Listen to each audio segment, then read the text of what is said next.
How to be a prepper. Hey everybody, I'm Michael with Asymmetrical Preparedness, and today I'd like to talk about that topic. There's a lot to being a prepper, and a lot of people associate prepping and preparedness with stuff. We're going to go into stuff, but first I want to cover some aspects that are very important if you want to get into preparedness and become a prepper. If you're really interested in being actually prepared very well for a lot of situations, one of the best things and highly recommended things I feel you need to have on hand is antibiotics. Antibiotics from Jase Case. Prescribed to you from their doctors, sent to your doorstep, outside of the normal system. I like that. They also have a full list of prescription medications and all kinds of stuff. They have a lot of different things. They have travel cases. They have all this different stuff. Great company, great product. I stand behind it. Links in the description below. Coupon codes in the description below. Check them out. If you really want to take it to that next level of preparedness, a very important aspect about preparedness is mental preparedness and your ability to adapt and overcome, to not get frustrated when things don't go your way, to be able to roll with the punches. We call it semper gumby in the military, always flexible, always thinking outside the box, thinking of creative solutions to problems, as well as physical fitness is very important. So if you want to be a prepper, start with physical fitness is what I recommend. Also work on your mental flexibility. It's not all about these things. It's not all about these things. And it's not all about stockpiling food and water. It's an important aspect, and we're going to get into that, and I'm going to talk to you guys about how to best get started. This is kind of a beginner video, but it's a good video for people to watch, to go back over, and to make sure that they're doing things in order. And I'm not the end-all be-all. I don't know everything. I know what is in my scope of knowledge and my scope of experience. I was in the military for 20 years. I have a lot of experiences there. A lot of stuff, survival, bushcraft, shooting, tactical stuff. Get into overlanding, yes, go out in the mountains and camp, dispersed camping. Identifying wild edibles, all that kind of stuff. Another thing, people, before you get caught up too much on stuff, is knowledge and skills. Knowledge and skills will trump stuff almost every day. It's what you know. Can you go out here in the wilderness and survive? Do you know how to identify wild edibles, wild medicinals, sources of water, how to hunt, trap, snare, wild game? Now in a long-term event, a lot of people say, well, you know, game is not going to be what you want to do because game will become scarce very quickly, and that is true. But it will still be out there, and especially in the beginning, skills are very important.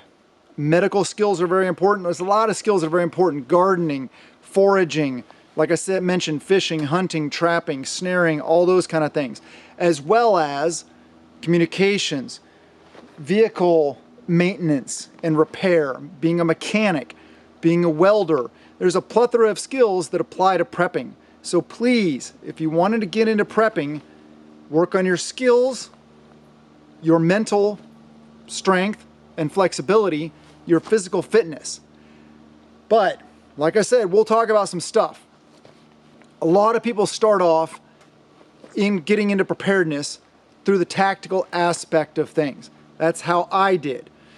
How I became more aware of things going on in the world and realized, hey, it's probably a good idea to have like food storage and stuff like that, you know? So enter the tactical stuff. Do you need one of these? Well, you probably don't, you hopefully won't need one of these. Is one of these a good idea? Sure, if you're the kind of person that would make use of that. And if you have the time to put into proper training to become familiar with a platform. Not everybody is going to be tactical. Not everybody is going to be a gunslinger. And in most SHTF scenarios, that probably has no place. You might use this. but you will have to eat, you will have to drink, you will have to hygiene, all those kind of things. So let's get started with this stuff. If you want to get into preparedness, or you want to increase your stockpiles, or whatever it may be, we can always be better prepared. So let's start off with the obvious one first, right? Food storage and water storage. Food storage is very easy to accumulate, even if you're low budget. There's a lot of things you can do. You can go to food banks, food pantries, stuff like that to increase your preps and to help you get along if you're in need. That's a very good way to do it. I like that because that is community helping community, people helping people, not going to the government for a handout. I like the aspect of preparedness to be allowing us to be outside the system, to not be reliant on the government or reliant on other people. Self-reliance is big time. That's why I always talk about, I feel that homesteaders and preppers need to be like this. Preppers need to be trying to get into homesteading as much as possible, and homesteaders need to make sure that they got their preps squared away. Those two communities could be very powerful together, along with the tactical guys with their stuff.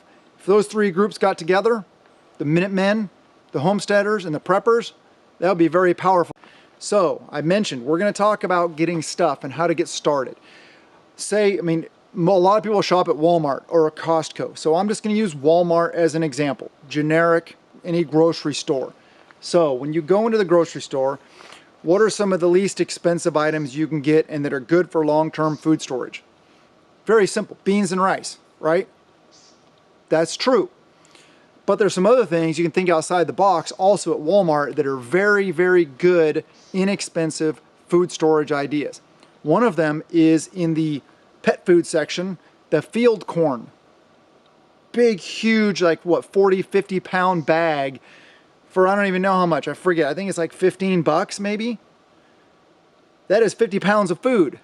Now it's not FDA certified and all stuff like that, not for human consumption, stuff like that. But I'll tell you what, if it's between dying of starvation or having to eat something like that, I'll take eating something like that any day. You can take that corn, put it in a food grade bucket, throw some oxygen absorbers in, seal it up. Do you need the Mylar? A lot of people say seal it up with Mylar first. Well, if it's a food grade bucket, you don't need Mylar. You can use Mylar if you want. I don't feel that it's a need. Or if you have a good place to store it, you might just have to keep it in the bags for a little while. That's a good thing to start off with. But dry goods, what is the weak spot with dry goods? Dry goods take a lot of water to reconstitute, to cook up, to make them edible for you. Before I go on to other things to round out your preps though, I want to mention one thing, is that those bags of beans, what are they also? They are food, yes. Those are also seeds. I have literally taken bags of beans from the store, from Walmart, and planted them in my garden, and they grew, and I harvested, etc. Now, are they going to be true to form year after year? I don't know. But you can get harvests out of them. And if you got a big 10-pound bag of beans, that's a lot of seeds. Gardening. I recommend gardening and raising your own animals, but everybody's not to that point yet. So let's digress. Let's go back to the basics. Canned goods. Canned goods are really good for your preps. Why? Because they're heavier, they're clunkier, they take up more space, stuff like that. But you get water with them. If you get a can of vegetables, they have water in it also. You can use that water, and it's a ration. Canned goods are rations. What do I mean by ration? A ration is something that you don't have to cook or prepare or heat up or anything to eat. You can grab a can of roast beef and eat it right out of there. Can of beans, can of corn, can of mixed veggies, and eat it right out of there. No preparation needed. That's easy. You don't want everything to be more difficult, especially in an SHTF scenario where you're going to be pulled many different directions. You're going to have a lot of things going on, a lot of things you have to deal with. And sometimes you just need it easy. You want to make it easier on yourself, not more difficult on yourself. And the dates on food, good until, best by, those are Suggestions. Now be smart about it though. If you're using food past those dates, be smart, test it, check it, do all your, you do your due diligence. I don't want to make sure nobody gets sick out there, but stuff has looked good long past a lot of those dates. Let's talk more about rations. Where can you get more rations? Say at Walmart. Say at Walmart, you can go into the camping section, and in a little foil sealed, vacuum packed, there's these little ration bars. They're like sugar cookies, basically, shortbread cookies. More like shortbread cookies than sugar cookies. But those are, I think they have the UTG, and they're orange, and they have white writing on them. They are, I think they're 2,400 calorie bars, and they're under $5, I believe. So that's a good option also for grab and go food. But whenever you buy them, make sure that they're vacuum sealed, that they're nice and tight and you can see all the different texture in the pack. Make sure they're vacuum sealed. If they're not vacuum sealed, don't buy it, because then it'll have a much shorter shelf life. Okay, more about rations also. Peanut butter is a really good ration. In my patrol pack, when I'm going out patrolling, if I'm ever having to do that situation, or my bug out bag, or my get home bag, anything like that, peanut butter and tortillas, because I can squirt some peanut butter in the tortilla and you get those squeeze bags of peanut butter. Makes it really easy. Squirt some of that on a tortilla, roll it up, eat it while you're going. Very simple. Sometimes you got to keep it simple. There's also bagged beans, rice, different things like that that are already prepared. Now, there's a lot of people talk about like the Mountain House and the camping foods. Yes, you can go that route also. They're a lot more expensive. I don't like using those because they are so expensive. But dry goods, canned goods, that'll get you a good start on your food storage. So every time you go to the store, grab a couple cans, or maybe a can of veggies, a can of fruit, a can of meat, maybe a little bag of beans and a little bag of rice. And that'll get you started for maybe, I think that's probably under $10. If you spend $10 a month and you do that, you'll get started. Are you gonna be super prepared? No, you won't be. But another good thing I like about Walmart or any store like that is camping section, those big 6-gallon blue water jugs. Who cares what color they are? But the 6-gallon water jugs, 5-gallon water jugs, those are really good for water storage. One thing I do for water storage on my property is I'll store water in cat litter containers, not for drinking, but for watering the garden in the summertime if we lose water. Water storage is very important. The problem with water storage is it's very heavy and it takes up a lot of space. So what I recommend doing is that you have on hand the amount of water storage you can, which you can buy those cases of water bottles also. Keep them on hand also. That's a good way to do it. But for long-term sustainability, what you need to be doing is you need to be identifying all the water sources within at least a mile, 5 miles, 10 miles of you. Where are ponds, lakes, streams, rivers, anything like that. But beyond that, that's the simple stuff. What about who has pools? Where's the town water tower? The town water reservoir? There's a lot of things, a lot of sources of water like that that are out there. So you need to be aware of it. I'm not saying you're going to go steal water from your neighbor's pool, but maybe you can work with them. And the fact if they use pool shock on it and stuff, it may not be drinking water, but I digress. Rainwater catchment is a thing that a lot of people like to do, getting big 55-gallon drums. Speaking of them, the big 55-gallon drums, the 35-gallon drums, different size, those blue drums, make sure they're food grade when you get them. But a great place to get them is soda bottling companies, because the syrup for the soda, like Coca-Cola, Pepsi, things like that, they come in those big jugs. So that's all that was in there, was syrup.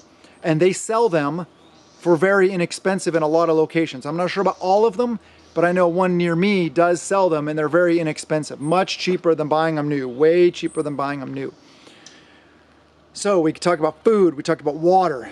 While you're in the camping section, grab a tarp and some 550 cord. What is 550 cord? Parachute cord, paracord. It's usually labeled something of the sort, or any kind of good rope.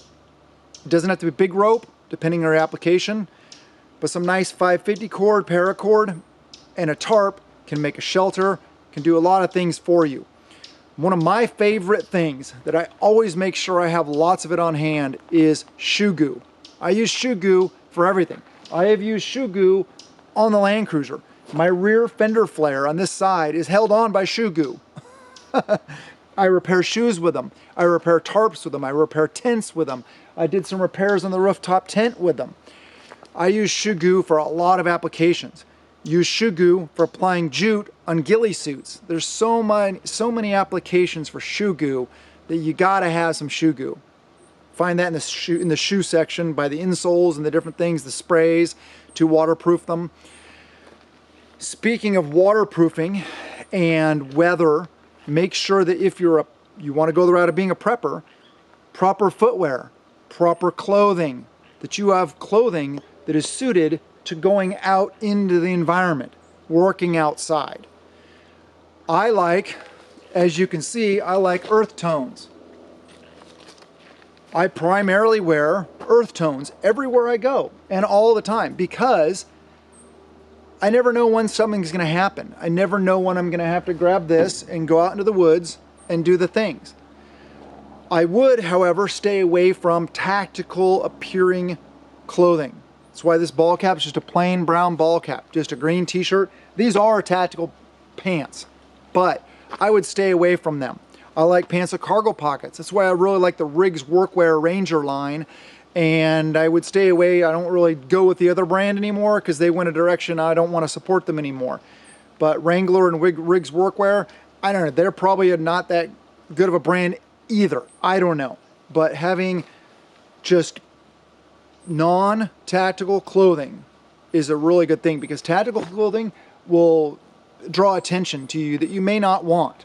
In some situations, it may draw attention to you and make it so you're better off in that situation because then people will be more wary of you and less likely to maybe attack you or something like that. But another very important thing about preparedness and being a prepper is situational awareness.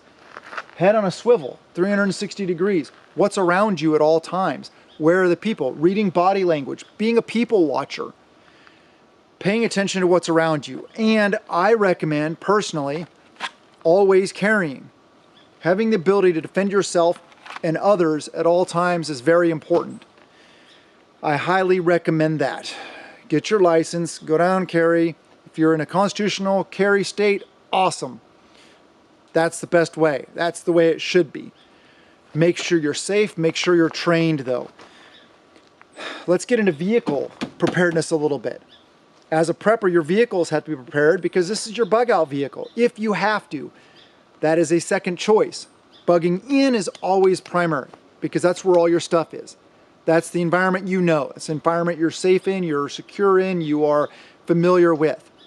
But your bug out vehicle, make sure you're up to maintenance on it. Make sure your tires are properly inflated, rotated, oil changes, check your belts, your coolant, all these things. Keep up on maintenance. Make sure your vehicle's in proper working order just in case you need it. Hopefully you won't need it. Hopefully we won't need most of these things. But the way the world is going today, it's better off to be prepared than not. I can go on forever talking about this topic, but I feel this is a good little starter video. Maybe I'll do some more, a little in depth. But thank you very much for being here. Please subscribe. Have a wonderful day. And blessings to you and yours.